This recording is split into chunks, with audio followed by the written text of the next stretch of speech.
हरियाणा के ऊर्जा, परिवहन और श्रम मंत्री अनिल विज ने कहा कि सरकार का प्रत्येक विभाग लोगों के लिए है और हर विभाग लोगों पर प्रत्यक्ष और अप्रत्यक्ष रूप से प्रभाव डालता है। सभी विभाग महत्वपूर्ण हैं।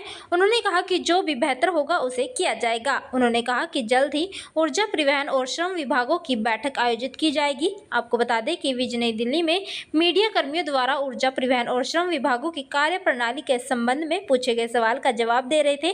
अनिल विज ने कहा कि मैं भारतीय जनता पार्टी का संस्कारिक कार्यकर्ता हूं। हमारे लिए विभाग कोई मायने नहीं रखता।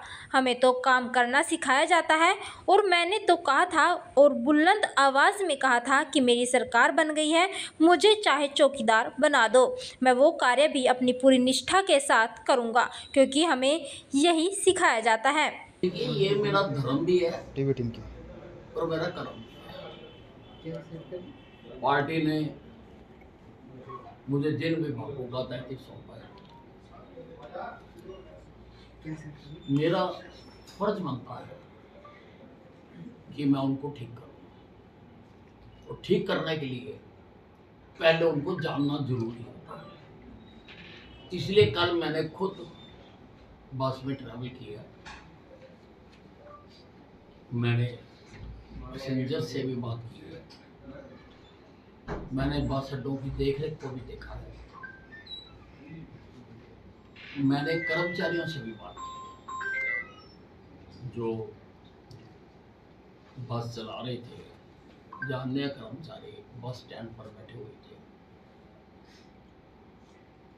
अब आगे चल के डिपार्टमेंट की मीटिंग लेंगे चंडीगढ़ में, अधिकारियों को बुलाएंगे और फिर और क्या क्या समस्याएं हैं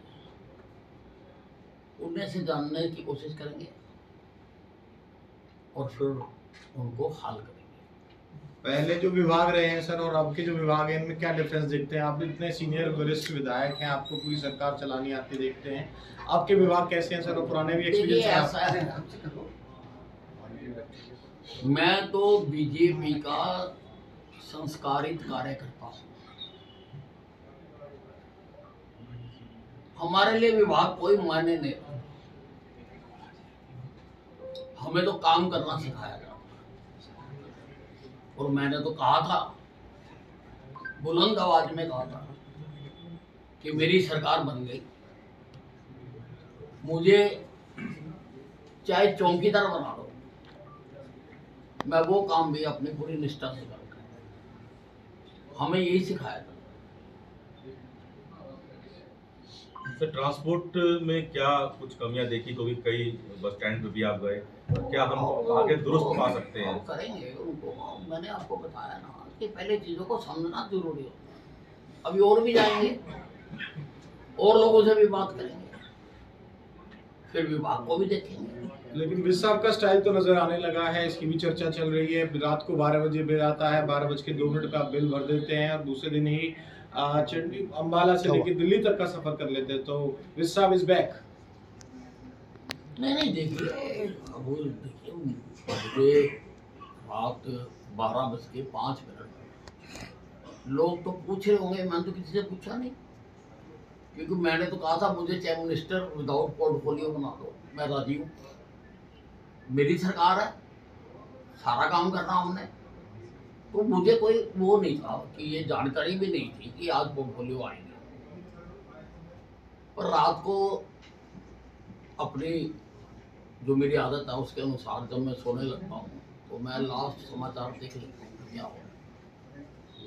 तो मैंने देखा तो मुझे बिजली मंत्री बनाएंगे और भी 2 डिपार्टमेंट दिए थे। मैं कहा ठीक है। मैं लाइट बंद करके सोने लगा तो मेरे मन में दूसरा ख्याल जो आया कि भाई मेरा कोई बिल तो पेंडिंग नहीं है, क्योंकि चुनाव भी लगे हुए थे। तो मैंने तुरंत मोबाइल पर अपना बिल देखा। अभी उसकी ड्यू डेट बाकी थी वैसे, पर 12:32:47 मैंने अपना बिल दे दिया। मैंने कहा पहले हम अपने यहाँ देंगे, तभी तो लोगों को प्रेरित करेंगे कि भाई आपने बिल टाइम पे दिया करो, तभी तो करेंगे लोगों को। सर, एनर्जी एक ऐसा मंत्रालय है जो बिल्कुल आम आदमी से सीधे जुड़ता है, यानी कि लाइट वाइट को लेकर, इसको लेकर क्या प्राथमिकता है? देखिए, सरकार का हर डिपार्टमेंट लोगों के लिए है। वो हर डिपार्टमेंट लोगों को अफेक्ट करता है, डायरेक्टली करता है या इनडायरेक्टली करता है। सारे डिपार्टमेंट इम्पोर्टेंट। सर, हरियाणा में 24 घंटे बिजली देने का दावा सरकार करती है और आपके पास ये मंत्रालय है, ऐसे में गांव-गांव तक बिजली पहुंचे, सर क्या प्राथमिकता है? देखिए, अभी जैसा मैंने आपको बताया कि अभी सब कुछ देखेंगे, देखने के बाद करेंगे और जो बेहतर हो सकता होगा वो करेंगे, बेस्ट से बेस्ट करेंगे। सर, एक पराली को लेकर दिल्ली सरकार के द्वारा फिर कहा जा रहा है और किसानों को लेकर भी कहीं ना कहीं ये कहा जा रहा है कि भाई पराली जल रही है हरियाणा में, फिर पोल्यूशन लेवल जो है बढ़ गया है।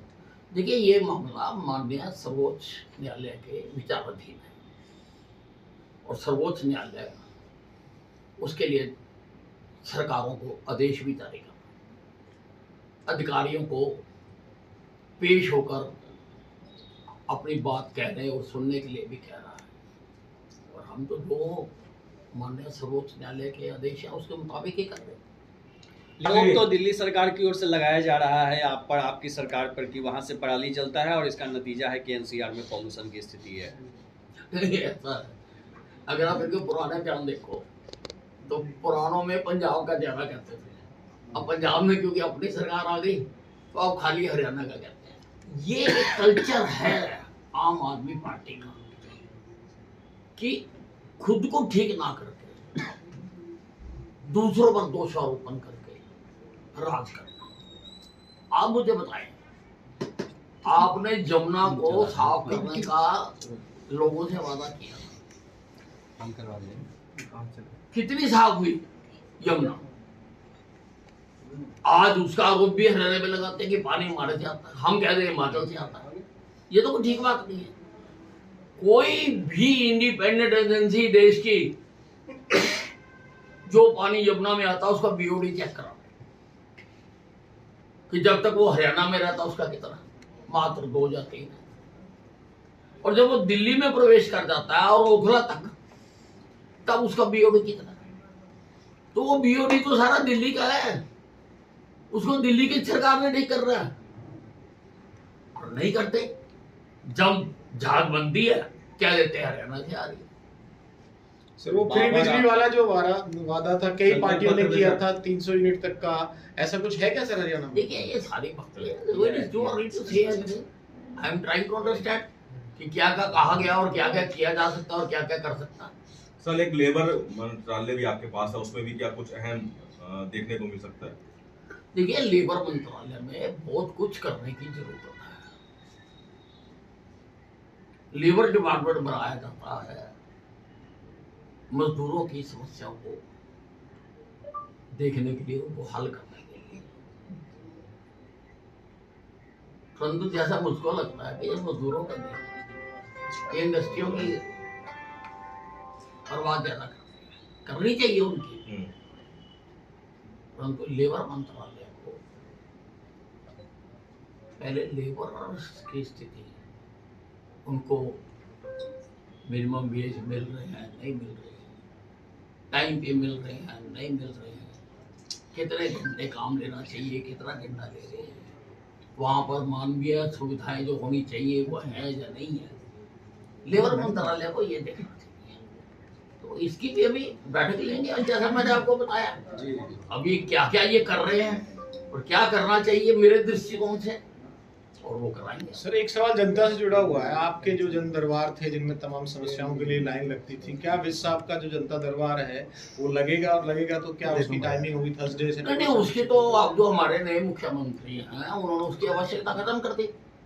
उन्होंने आदेश जारी कर दिया कि सभी अधिकारी समस्या को सुने, तो फिर अब उसकी कहाँ रहेगी आवश्यकता? ठीक है, सारे अधिकारी सुनेंगे उसकी। और आखिरी सवाल, पंजाब के मुख्यमंत्री ने बाबा राम रहीम के खिलाफ 2015 के मामले में जो FIR दर्ज हुआ था, उस मामले में मुकदमा चलाने की अनुमति दे दी है। 3 केस लगाए हैं सर। मुझे पूरी जानकारी नहीं है क्या केस थे क्या नहीं थे, क्या इसमें कोई कोर्ट का दर्ज था, कोई आदेश था, पूरी जानकारी नहीं है। जानकारी होने के बाद ही कुछ कहा। ठीक सर, थैंक यू। और कुछ लो, और बैठा हुआ ना दो। सर, ईवीएम को लेकर कोर्ट जाएगी कांग्रेस, ऐसा कहना है भूपेंद्र सिंह का। देखिए, जो आदमी हार जाता है वो कभी अपने ऊपर आरोप नहीं लेता, वो दूसरों पर ही लगाता। ईवीएम जब जारी की जाती है, सारी पार्टियों के नेताओं को पहले चेक कराई जाती है।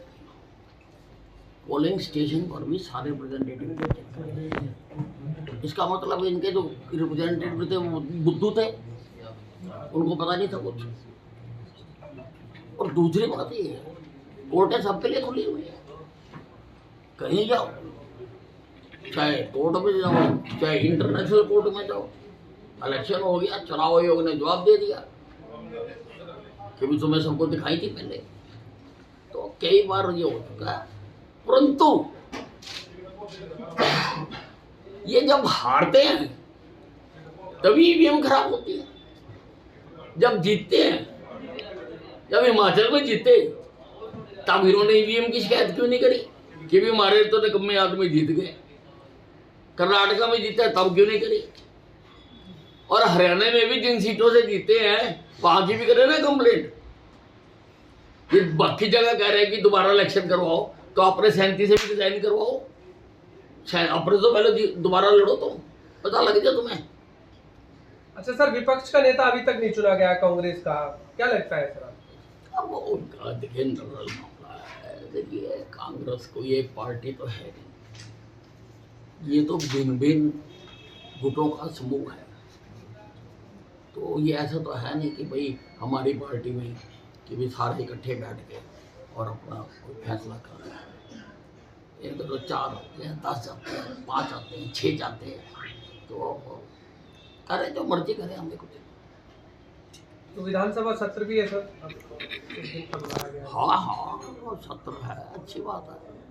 सत्र तो चलना ही चाहिए। अब पहले वोट होगी और फिर रेगुलर सत्र भी दिवाली के बाद बुलाया जाएगा। सत्र तो हो गई।